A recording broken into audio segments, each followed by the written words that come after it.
All right, there you go. Good to go. Good morning, everyone. Welcome to the Saturday Morning Mastermind. I'm Dan Sisick, and I'm the host once again. That seems to be my general job now, is to play host. I'm wearing the book Whatever Rises, Love That, A Love Revolution That Begins With You by Matt Kahn. A great book. We're in chapter 12, towards the end of chapter 12, and coming close to the end of our book. So we'll be starting to work on decisions and seeing which direction we want to go next after we're done with this book. But for the moment, I'm going to let everybody else on the panel jump out and introduce themselves and say hi, and then we'll get started.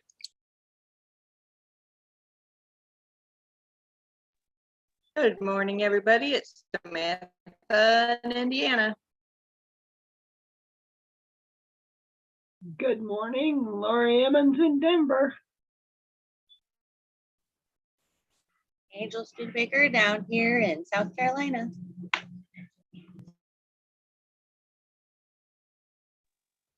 Good morning, it's Catherine Clement, and I'm the reader. So we're going to get started on the page of 195 in the hardcover book. And the section is called The Ultimate Surrender. And I'm just going to, oh, dang it. Of course, I dropped the book. Hold on just a second. I'm just going to read this one little section because the next chapter is the last chapter, so we'll save that.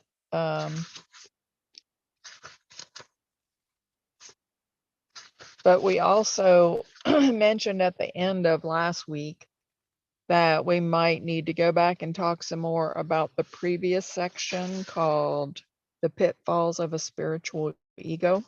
So I'm just going to read the ultimate surrender, and then we can discuss this and the last section.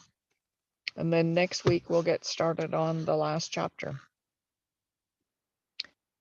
As your awakening dawns, it is quite common for your experiences to seem less than the fairy tale romance you may have hoped they would be. Instead of being immersed in never-ending bliss or having the ability to respond consciously in every interaction, there is a palpable emptiness that can make you feel quite helpless if you are without a clue as to what is going on. When you wake up, your attachment to ego dissolves out of your energy field. As attachments to ego evaporate, you are suddenly unable to be fed by the people, places, and things that previously defined your existence. In ego, it is easy to imagine the notion of caring as a response to the people, places, and things that feed your identity. That means that as you wake up from the need to be fed, it can feel like you no longer know how to care about the things that used to be the center of your universe. Without a clear sense of knowing how to care, and in the absence of needing to be fed, your reality can quickly turn into a bleak and lifeless desert of personal boredom. Imagine, nothing that used to define you provides any surge of significance or fulfillment, while your long-awaited new way of being has yet to be revealed. It's very much like an existential stage of purgatory. It's not as hellish as the pain you've known in the past, but it still feels miles and miles away from the heaven that seems anywhere else but here. Some may continue to avoid this crucial stage of awakening by looking for new things to be fed by. When the ego looks for new things to feed its existence, the desire for more meaningful relationships is often where it places its focus. While everyone deserves to know the true joy of companionship and to be reunited with their soul family, it is common to desire these types of relationships above all else as a way of steering your attention away from the empty despair of spiritual limbo land. For those who are knee-deep in awakening, yearning to break through to the other side, but without a clue as to how to care about life when nothing seems to matter, I offer you this important exercise. I invite you to sit comfortably, close your eyes, and repeat the following healing mantra. There is no way out of pain. There is no way out of judgment. Without overanalyzing these phrases, the energy within them strips away the pretense of a spiritual ego in order to inspire a heartfelt surrender that gives every remaining option over to the hands of fate. This is not a process that can be rushed or fast-tracked. Although a healing mantra of this depth and magnitude has been created to give you the most direct access to a truth already alive within you, as you have come to realize, knowing yourself as a fill-in-the-blank spiritual concept cannot spare you from the sorrow of emptying out. As you take a bold step in the direction of life's most heartfelt surrender, the acceptance that there is no way out of pain or judgment unravels every strategy of manipulation and avoidance. Without manipulation or avoidance as active forces in your energy field, your choices can now be arranged and orchestrated by the will of the universe. While I assure you that there is a light at the end of the tunnel, it is your willingness to relinquish every morsel of expectation that allows the intelligence within you to redirect your consciousness in an exciting new direction. Sometimes a belief that you know how the spiritual path is supposed to work, or an insistence of having already done it all, can block the recognition of your most profound insight. This insight is an acceptance that there is no way out of pain or judgment. As you relax into this healing mantra, you might be surprised to see how quickly your war against life comes to an end. This doesn't mean you will always feel pain or be in judgment. Instead, pain or judgment will no longer be enemies, especially when any perceivable enemy is often a spiritual ally in disguise. Thank you, Catherine. I appreciate your reading. You do such a great job as always. Any thoughts, for anybody out there, what we just went through?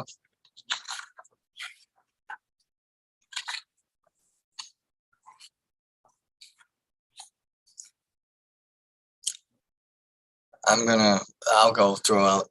To me, what hit me the most was where he talks about inviting you to sit comfortably, close your eyes, and repeat the following healing mantra as a way to help, I guess for me, in a way, calm myself or help myself move or settle with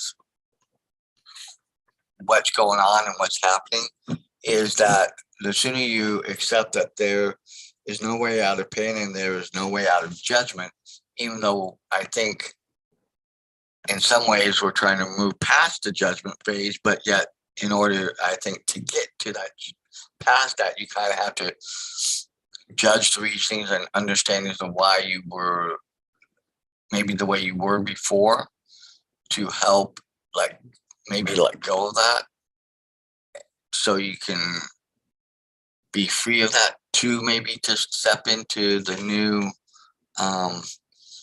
awakening.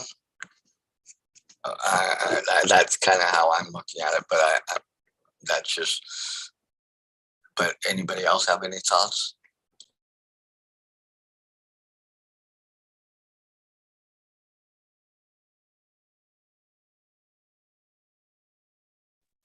I don't know. I thought it was interesting that it was kind of talking about like when you reach this level of awakening or understanding or whatever, that all of a sudden you'll be bored. I was like, I just don't feel that. I feel like, in a way, I recognize what he's talking about when you're struggling to know how to care in the absence of needing to be fed. Because like if we're, prior to this opening up to an understanding or awakening or whatever it is you want to call it, you can constantly be feeling, reactive to everything. And then when you're not feeling that anymore, and kind of having this idea that, does any of this even matter? Or does it even, it's like everything you think you were supposed to be, do, act, say, etc. And you realize you don't have to be, do, act, say, or anything. And I don't feel like that opening up to that kind of knowledge creates a boredom. I feel like it creates a curiosity to be able to look out into the world and see all the interactions between people and notice the interactions you have within yourself to all the things that happen in our lives. And it's curious. I feel curious more often than anything else, and to just be observing myself and the way that I interact in the world and the way that I feel in the world in so many different situations. And it's like some things that would bother me before don't bother me now, and then other things that I think, okay, this should really bother me. I don't know. And then other times I have these reactions and I can see myself having this reaction and just be curious about it. And it's the weirdest sensation, because like right now, I have a person in my life who is not a direct relative to me, but is close to somebody that I'm close to, and she's been diagnosed with breast cancer.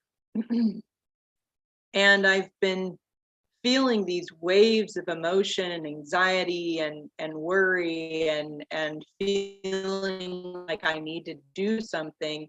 And I've just been feeling it and experiencing it. It's a weird, I don't know, I can't even explain how it feels. It's just such a weird thing. It's like, automatically, I feel like in some ways we're programmed to be a certain way. We've been brought up, society says you should act this way and do this and et cetera and et cetera. And yet, all of these spiritual type of books talk about just letting go of these ego responses and letting go of our resistance to things, and not fighting with everything that happens in our lives. And then you have some big major thing that's happening, and you have these waves of emotions and you have these feelings, and I'm trying to kind of look at it like, what Matt's saying, just love whatever is coming up and send love to these feelings, and yet experience them at the same time. And then also recognize that we're just this tiny grain of salt in the ever vast universe. It's just such a weird concept. It's just interesting. So I don't get where he's getting this thought of feeling hopeless or bored in having a better understanding of our place in the universe, I guess. I don't know. But is it even a true understanding? I have no idea. We may or may not really even be awakening to anything. We may just be more observant to what we're doing in our existence versus even, who knows? Interesting, because as you were speaking, it made me think of and the fact that you brought up the curiosity aspect of it. And I can get what you're saying about that, because if you start realizing that you don't necessarily have to fall into all of the past of what you've reacted to or responded to based on what you learned, taught, felt, anything like that, that in some ways we are in control of how we respond to things and how we look at it. But yet, sometimes, and this is going to sound like I'm meaning it in a mean way, and it's not even meant in that way, and I'm hoping people understand the way I say it. Sometimes we don't have to respond. We can just sit there and observe it for what it is, and I think, and like he says, whatever arises, love that and see that and love it and accept that's what it is without having to react and push back against it based on our ego, what we think we should do, but still push out that love and that back out until such a point where we come to a conclusion or the answer that may be in this space might be the better answer of how to, for lack of a better way of saying it, respond, and see it, because in some ways we can't change what's happening, but we can maybe in tune with God, infinite intelligence, the universe, I call it God, for in that sense, try to go to that space and accept that that's what the universe has, I don't want to say ordained, but that's the best word I can come up, ordained for what is going on in this juncture of time, so to speak, and how we take that in order to interact in both spheres of, the old, because where he talks about where we kind of will slide back into, the ego part, but we'll, slide back into this awakening side and flipping back and forth. And maybe that's part of what maybe you're getting at, Samantha, is maybe that curiosity or learning or understanding of how to navigate between the two differences.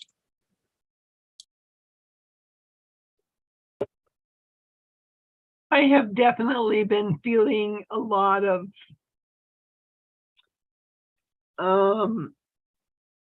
how vast the universe is. And if we can just take ourselves and what I call zoom out, way out to the universe and look down on just this little speck, and what is the meaning here? And what do I do with this? And it's so much work on the inner child of things that happened and all that before you were, say, 5 years old or whatever, and trying to come to peace about the past, because so much of it influences how we react or respond, and learning to go more into the response area rather than just flying off the handle that I have such been in the habit of. That's what I lived with and what I grew up with and all I knew back then. So trying to understand the vastness of different possibilities when so much is shrinking. Involuntarily retired, and I donated my car, and I'm just home and trying to be at peace with what is instead of what I wish was, or that fairy tale, whatever that we all have in our head. This is how it's supposed to go. But we really don't know. So we have to make choices as a result of all the consequences and challenges and circumstances.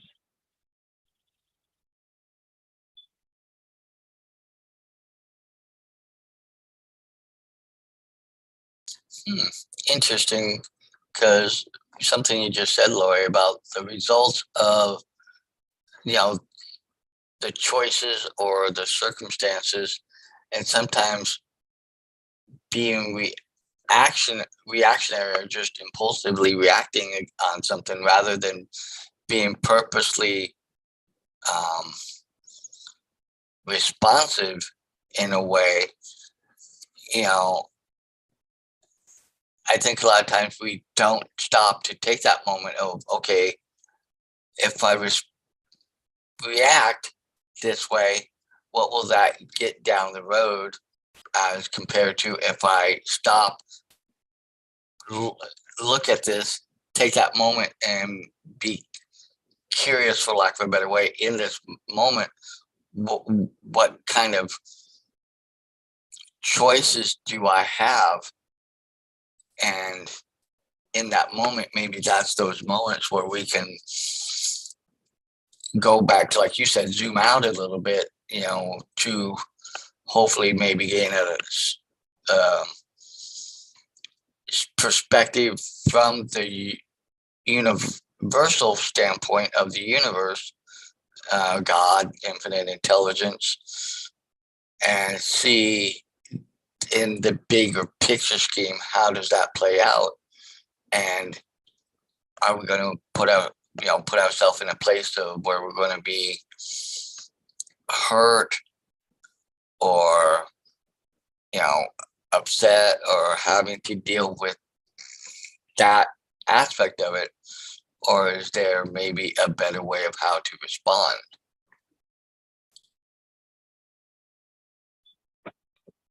Yeah, I get out on my motorized scooter, which is my freedom. I get out and into the world and just riding the trails around and absolutely soaking up the beautiful nature and all that around me. And then I'm faced with homeless people all along the trail, camped out on the side, and I'm just thinking to myself, there, but for the grace of God or intelligence, go I. It could be me, and learning to be happy with where I am. I'm completely safe and cared for and all of that. But something inside of me is searching for who knows what. And just trying to love that inner child that maybe didn't get what she needed, or it wasn't the fairy tale that we've all lived through, you know, or been trained to believe. Grow up, go to college, get a job, whatever, and everything will be okay. And it's just not that way.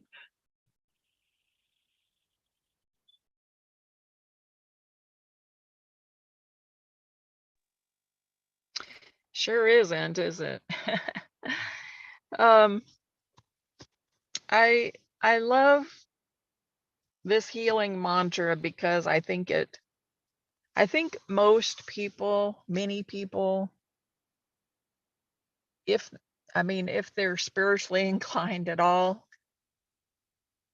they have this concept that once you're, quote, enlightened, that there is no more pain and there is no more judgment. Especially there is no more judgment. Like, I think a lot of people think once you're, quote, enlightened, you suddenly aren't human anymore. And, you know, you suddenly don't have to experience the things that humans do. And that's not true. And so I love that he kind of points that out right away. There's no escape from pain and there's no escape from judgment. Yes, we can take that, we can pull our focus out, and we can pull it out far enough where we get bored. We can pull it out far enough where nothing on this planet really matters other than the evolution of our souls. And when you look at it from that far of a perspective, you know, think about if your whole life was centered around feeding starving children in Nigeria, we'll say, because I love Nigeria, obviously. And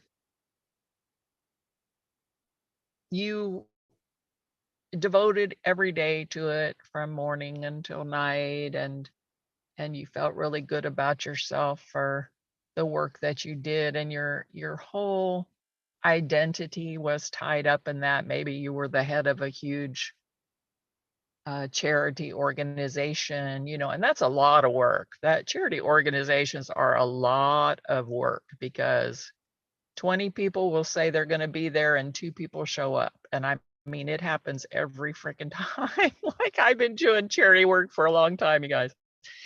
But let's say that you were completely tied up in that. And then you started expanding spiritually, and you surrendered to the concept that each being here is their own master of their own destiny and is experiencing that which is needed to evolve its soul. And when you understand that, it's not to say that you can walk past a starving child and not feel the pain of that, but you do come to the realization that it is perhaps not on your shoulders to,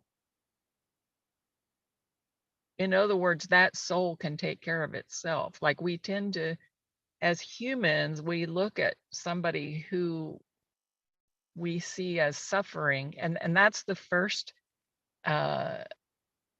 misconception, is that we see them as suffering when perhaps they're not suffering at all. And gosh, the example I would love to give you right now, I just can't simply give you right now, but there are people who have much less, especially in America. Oh my gosh, like, we're such a spoiled country. There are people with much, much less that many Americans would look upon them and say, oh, they're suffering, when they're extremely happy people living a much simpler life, if you get what I'm saying. So yes, you can pull back far enough where it's almost like, okay, this is not even an instant in time. This whole lifetime is not even an instant in time. And really, I don't want to say it doesn't matter, because it does matter from a soul perspective.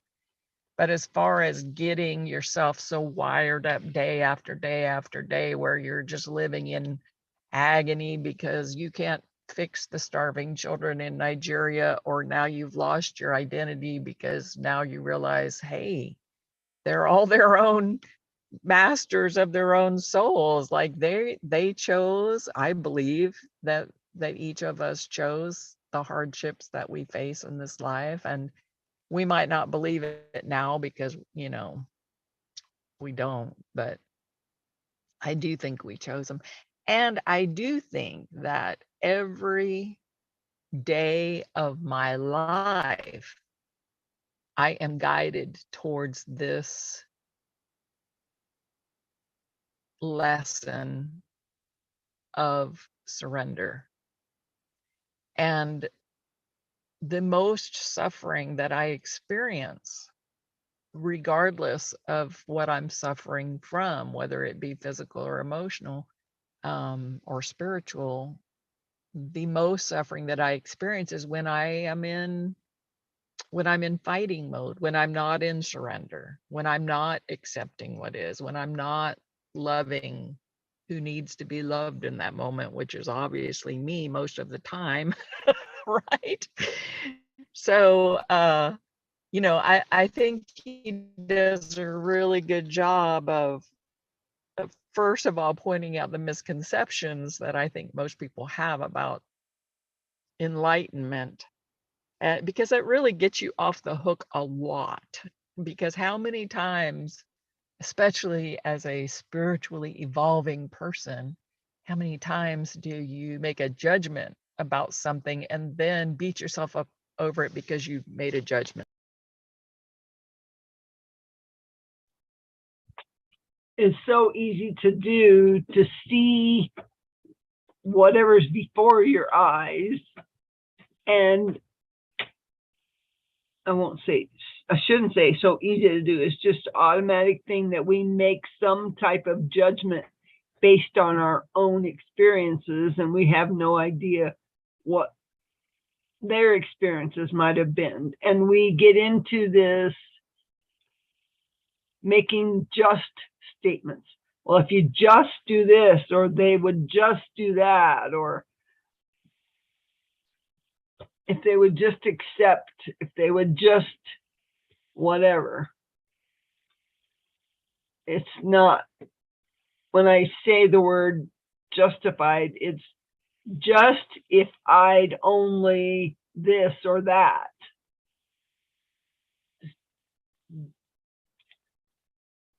I'm not making sense now, so. No, actually, you did make sense. And what I was going to say to follow up with that is that, you know, we do tend to make the judgment and try to tell them, you know, just do this or that. But yet sometimes just doing this or that might, yes, work for me because of how, in reference, I may understand how I might respond or what works for me, but that may not necessarily work for them. And in that sense, and so we're placing our, you know, box, so to speak, around them and tell them, well, yeah, just do this and, you know, it'll be perfect and fine. But everybody is a little different in how they respond and react to things, you know, and I think learning to accept and love and be there to help them find the way and what's right best for them maybe the only thing you can do, you know, because maybe they, you know, they might not be gone through what we've read over, gone through, done with the different books we've gone through, our own experiences, things like that. So I think for me, and even understanding that helps in that respect a little bit more, and to take off a little more of that judgment thing that we all do.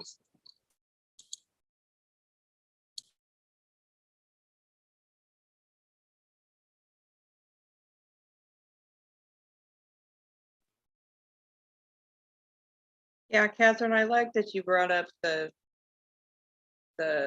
concept that, you know, that we're all our own souls, and this is, you know, we're all on this life journey ourselves, and we've chosen to be here, or even if we don't think we've chosen to be here, we're just here, is that still whatever is happening in our lives is either the accumulation of the choices we've made up thus far, or, you know, or we've chosen to have this this adventure, whichever.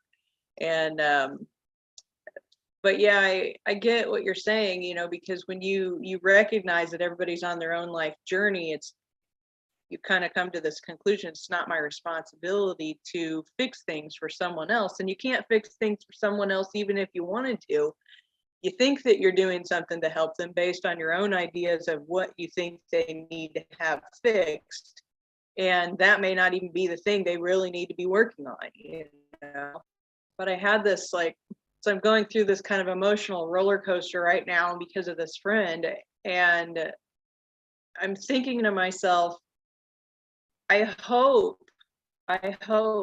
that me going through this emotional upset and anxiety and fear for this other person, I'm like, I wish I could know if my going through these emotions was helping to ease them in some way, you know, that maybe my experiencing these emotions takes some level in some way, some ripple of the universe of pain away from them. But I don't even know if this person is experiencing these pains and these upset and whatnot. I would think so based on what I've been told of her situation, but I cannot know. All I can know is what I feel based on what I think that she might feel. And then that causes me to have the emotions that I'm having. And,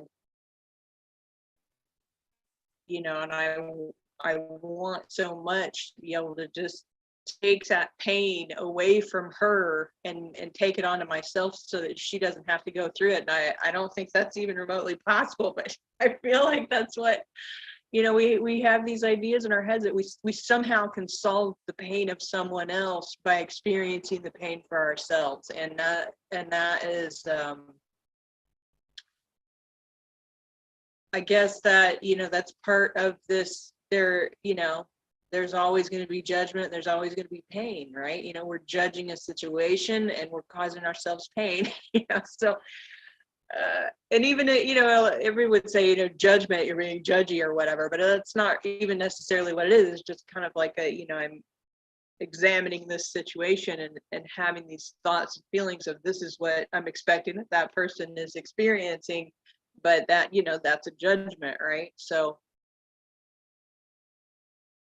I don't know. It's a weird thing, this human existence. You know, it's like, you know, Catherine was saying, you can zoom way out till it seems like, you know, nothing even matters, but yet everything matters and nothing all at the same time. It's this weird both sides of the coin thing. I mean, we're absolute speck in the universe who may as well not even exist as far as the universe is concerned, and yet we are everything right here in this moment. And this is all it, everything and nothing all at the same time. It's just an odd, insane, crazy experience. Mind-boggling oxymorons everywhere. That's all I can say. Well, that takes me going back to maybe segue a little bit back into the prior little section, the pitfalls of a spiritual ego. And maybe that's kind of a little bit of what you're talking about is the ego. We're now then going back with that ego thinking and using, and I'm not saying judging and like looking down, but you're judging the situation, and now you're kind of letting your ego kind of get in there and thinking, well, if I could just take this pain or take this on and ease that, you know, and that's being, to me, I think that's being a little more reactionary and impulsive rather than going back and looking at it from that way out perspective, so to speak. And, you know, and like in the first part, it says throughout the process of awakening, it is common to have powerful openings that reveal miraculous truths about reality. While such experience verify that you're going in the right direction, they can sometimes be misunderstood as endpoints along the way. And maybe for you, in a sense, this on this side of it, that might be part of the endpoint of you going back, and then now, but yet you're kind of stepping back into that ego of, you know, how can I fix this? How can I, when in actuality, you know, you can't really fix it in the sense of fixing it, you know, but can you send that love out? Can you send that, you know, healing energy, you know, out there and help and hope, and maybe go more on that side of, you know, the awakening or in that realm to maybe even help yourself understand better to where you can maybe better understand for yourself for in future situations, to rather than react, but to respond in a more appropriate manner. Fixing the fix.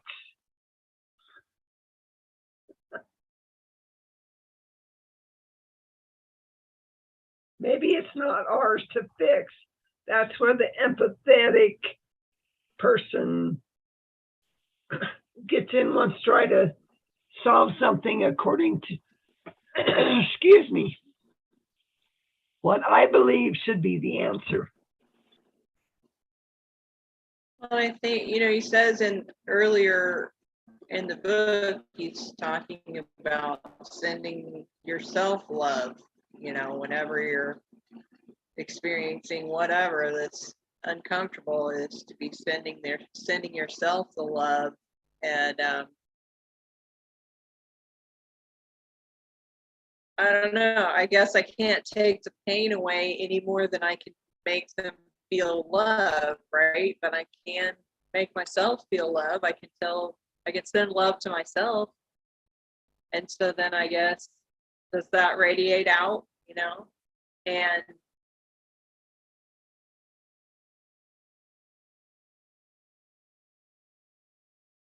yeah, I don't know.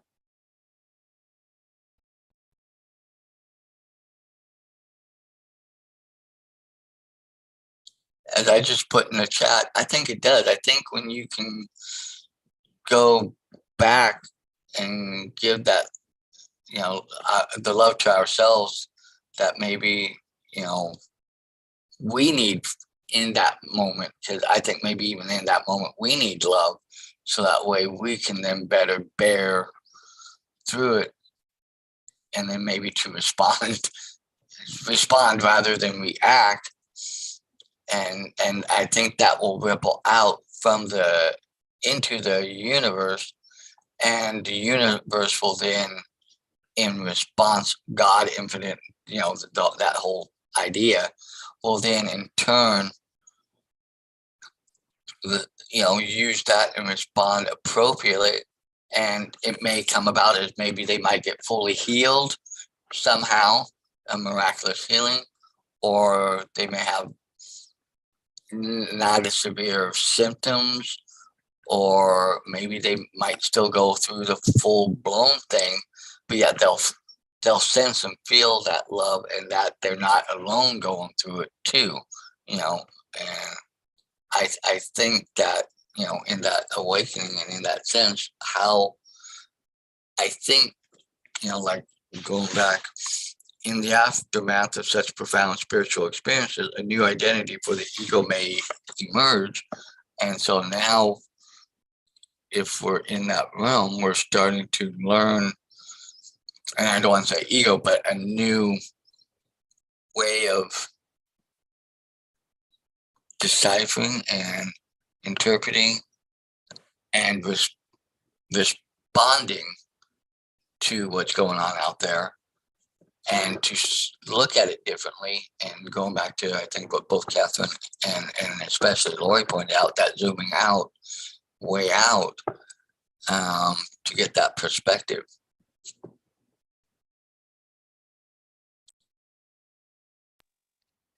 Dan, that's a perfect example of a very, it's a perfect but simple example. So when you hear that someone has an illness or sickness, or like in these days, COVID, okay, we'll just use that as an example. The first thing that people think to do is fix that person, or if they're unable to fix that person, I'll pray for their healing.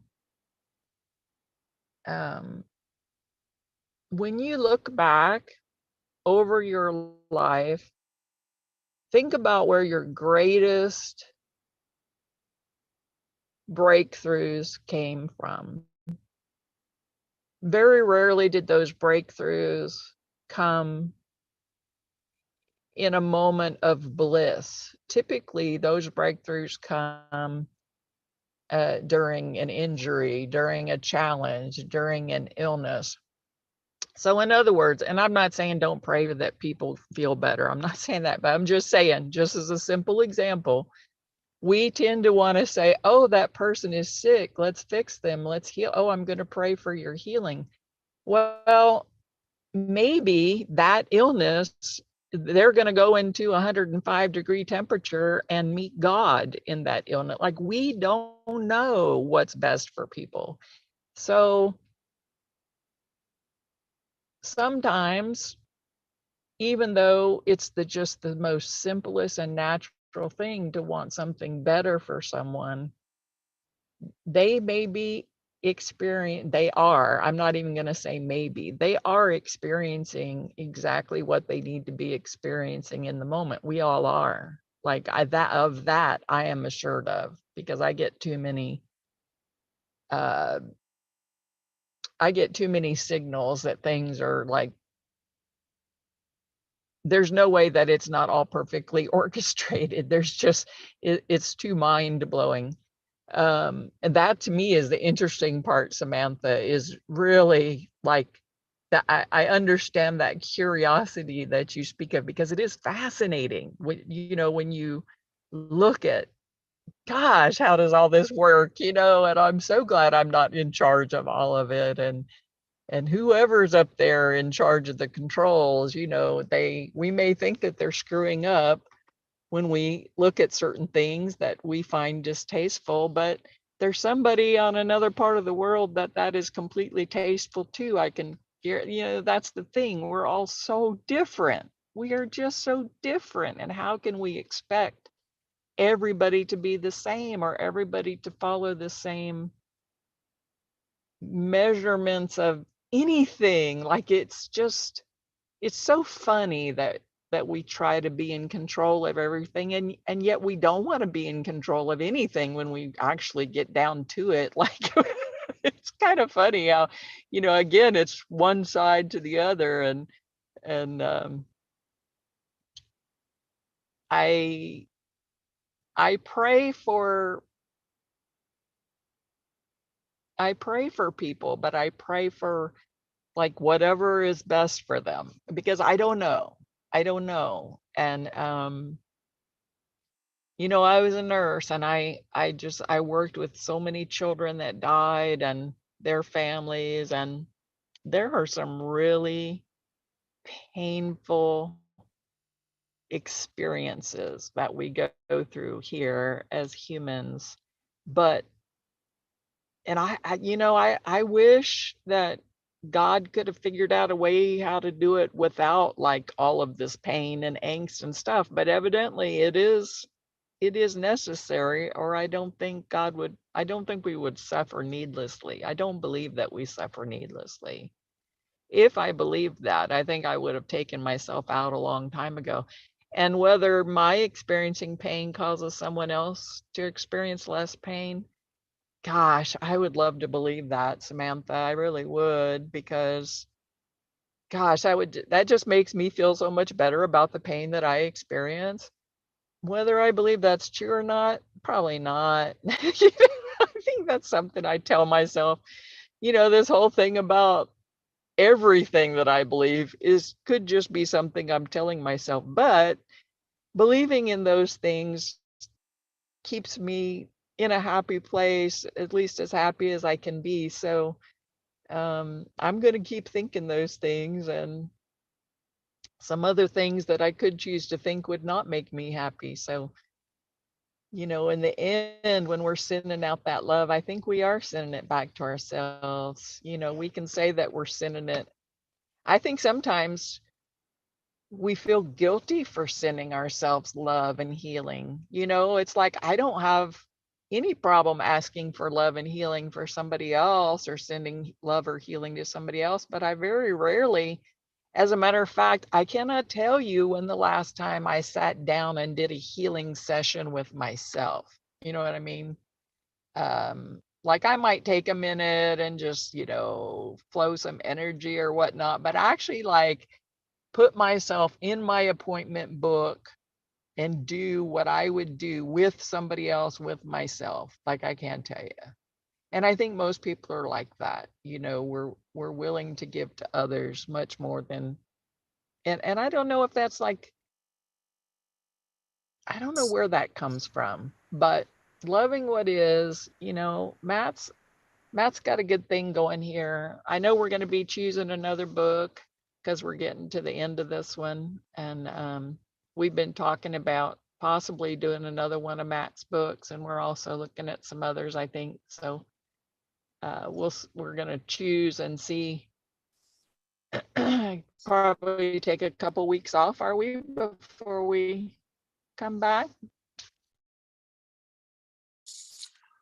Yeah, that's kind of normally what we do. I was gonna throw out a point too that I agree, but, what both of you were saying, that it is hard for us to love ourselves, care for ourselves.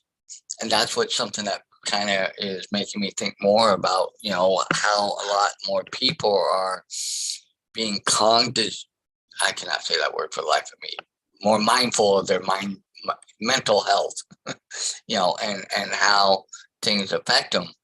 And I know, like for me, the other day, for maybe half hour, 45 minutes, and it really kind of, centered me, was I have, certain songs that I listen to on a, playlist I made on YouTube. And there's certain songs that really just, I love, I resonate with them. They just kind of, and whenever I take that time to do it, sometimes I might take all night and do it. I've done that once, twice before, where one night I just sat there, didn't turn on the TV.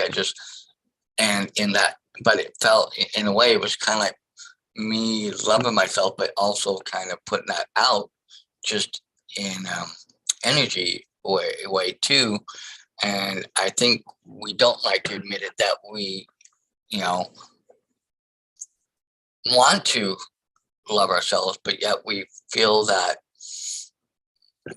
kind of feel of out there from what's the ego and everything out there kind of tells us, well, that's being selfish. Well, no, it's not, because then if you can't, what can you contribute and put back out into the world besides like maybe more negativity or more energy that's not positive, and therefore that's going out rather than positive energy. So I think sometimes, you make a good point.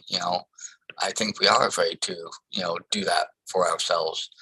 And maybe that's part of a little bit of what he's alluding to here is, in that awakening, being able to learn a little bit more about that too, to have that understanding. So then that way, and I keep going back, instead of reacting, we respond in a more positive, loving, healing, I'm going to say healing aspect, to send that out to people.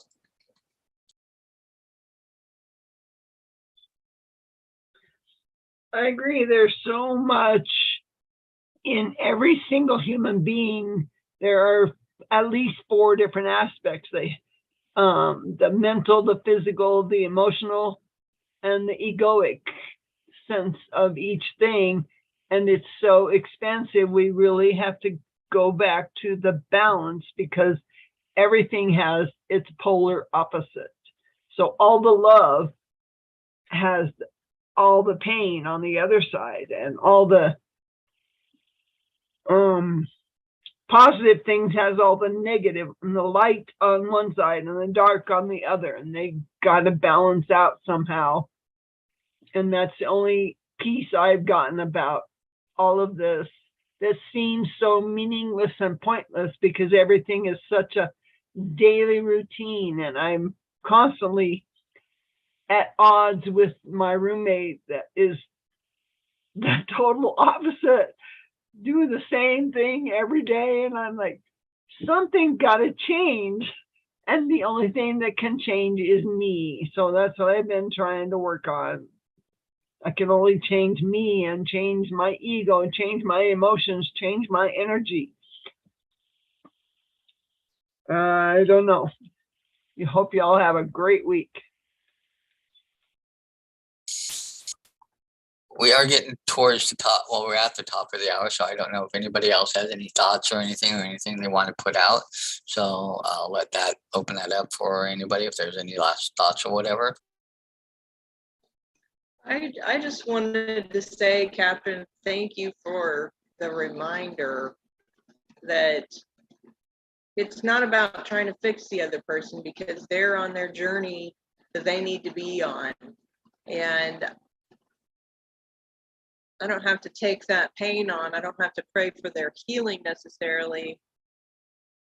And that, that sounds cold-hearted in a way. I guess from the human perspective, it sounds cold-hearted, though. You're going through your own shit, deal with it kind of thing. But yet at the same time, like you said, I mean, where does our greatest, light bulb moments come from, or where's our greatest transformative change come from? And it always, in my experience, has always come from these great places of extreme hardship, or your transformation comes out of some painful thing that you have to go through and experience in order to reach some new understanding of whatever aspect in your life. And so I guess it's pray for that, pray for, what is it that I'm needing to know or understand by this experience coming into my point of view, and what is it that that other person is,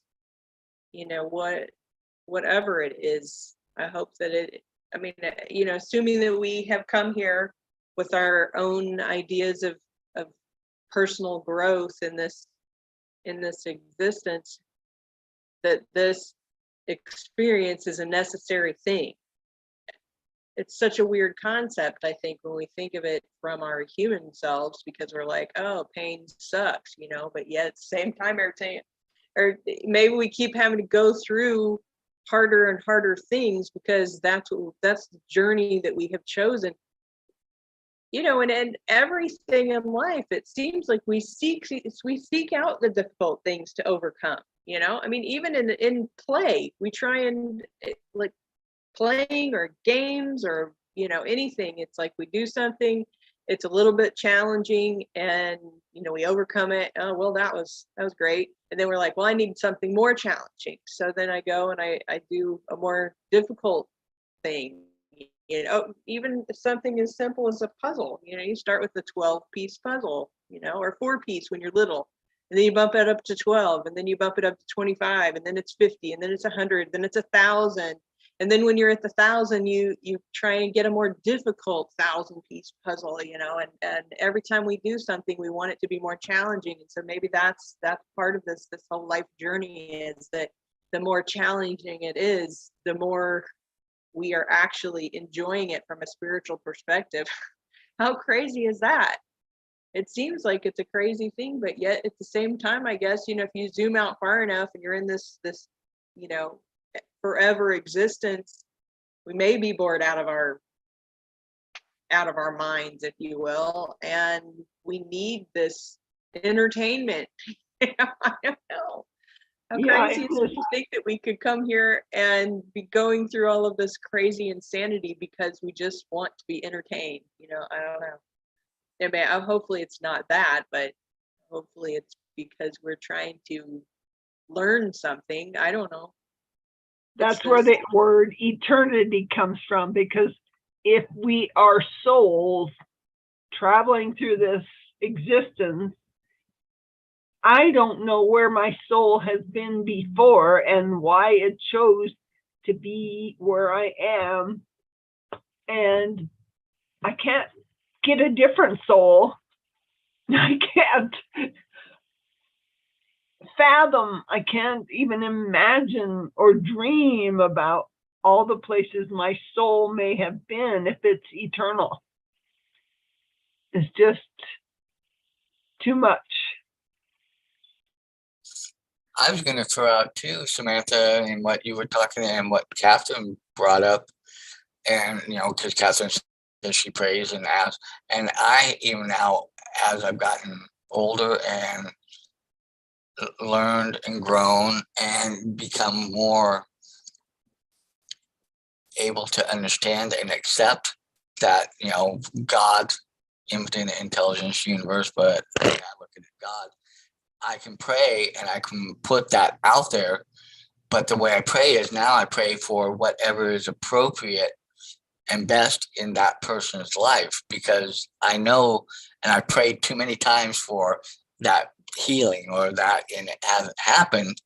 And I don't want to say it really affected me in the sense of me personally, but it affected me in my spirit and in my soul. And it's like, well, why wasn't that answered, or why did it, and obviously based on, even what we talked about here, that was not what was appropriate and for that situation and for them, even if I don't understand it. But if I can step out of the ego and love and accept whatever arose, and then take that and love myself to say, okay, that was not what was needed or appropriate at that time.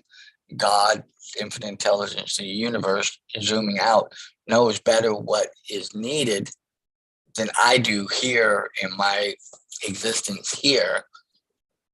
It makes it easier for me to accept and move forward and get myself back to that positive love, putting that back out, to continue to put that out, and knowing as best I could, I did, and I'm again usually respond and not react, responded in the way I felt was best by putting the love out that I feel was needed to be put out, but in a way that needed to be responded to, however it played out on their end, in the way it needed to play out. So that's how I tend to look at prayer and how I put that out now. And it's in some ways made it easier. When I pray, I can kind of let loose and let go and not sit there and go, okay, I hope it, not have so much attached to it that how will I respond if it doesn't work out, that they're healed or whatever. And for me, that's been helpful. Doesn't always take away the pain, but it helps some. So with that, more, if there's anybody else, anything, if not, I'm going to wrap this up if we're all okay with that. My mantra for the week has been acceptance is my path to peace today. Have a good week, y'all. Love you. Well, with that, we're in the book, Whatever Arises, Love That, A Love Revolution That Begins With You by Matt Kahn. We'll be starting chapter 13 next week. Please, everybody, think of, a book or whatever. I already know Laura's choice. She wants to go to another Matt Kahn book. This book is